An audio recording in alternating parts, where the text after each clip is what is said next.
Hi guys, జై Sriram and జై షాలాల్.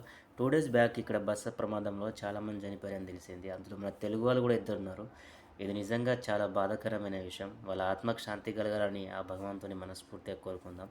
నిజంగా గైస్, మన ఇంట్లో వాళ్ళందరినీ వదిలేసి వాళ్ళ సంతోషం కోసం సప్త సముద్రాలు దాటి ఇక్కడికి వచ్చి పనిచేస్తున్నారు.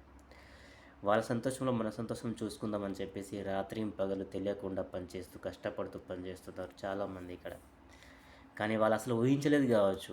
ఒక 5 నిమిషాలంటే రూమ్కి చేరిపోతాము అనే సమయంలో సడన్గా బ్రేకులు ఫెయిల్ అయిపోయి బస్సు బోల్తా పడి చాలామంది గాయాలయ్యాయి అండ్ చాలామంది చనిపోయారు. అసలు వాళ్ళు ఊహించలేదు కావచ్చు.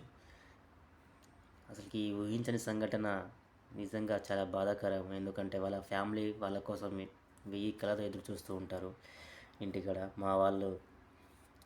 మా కోసం వెళ్ళారు, మళ్ళీ రిటర్న్ సంతోషంగా వస్తారని, కానీ చివరికి వాళ్ళ డెడ్ బాడీని ఇంటికి వెళ్తున్నాయి. గాయస్, అందరికి చెప్పేది ఒకటే, మన చావు మన చేతిలో అస్సలు లేదు. ఏదో ఒక రోజు తప్పనిసరిగా వస్తుంది. కానీ కొద్దిగా జాగ్రత్తగా ఉండండి. ఎక్కడైనా బయటకు వెళ్ళేటప్పుడు కానీ, డ్రైవింగ్ చేసేటప్పుడు కానీ జాగ్రత్తగా ఉండండి. ఎందుకంటే మన మీదే మన ఇంట్లో వాళ్ళు అందరూ ఆధారపడి ఉంటారు. ఎందుకంటే మనం ఈ దేశం వచ్చి పనిచేస్తున్నామంటే మనకెంతో బాధ్యతలు ఉన్నాయి కాబట్టి ఇక్కడికి వచ్చి పనిచేస్తున్నాం. మనకి ఏదైనా అయితే మన ఫ్యామిలీ వాళ్ళు రోడ్డు పాలవుతారు కాబట్టి కొద్దిగా చూసుకోండి, ఉండండి. డ్రైవింగ్ చేసే వాళ్ళకు ముఖ్యంగా చెప్పేది, జాగ్రత్త తప్పండి డ్రైవింగ్ చేసేవాళ్ళు. ఓకే, అంతే. నేను ఇంకా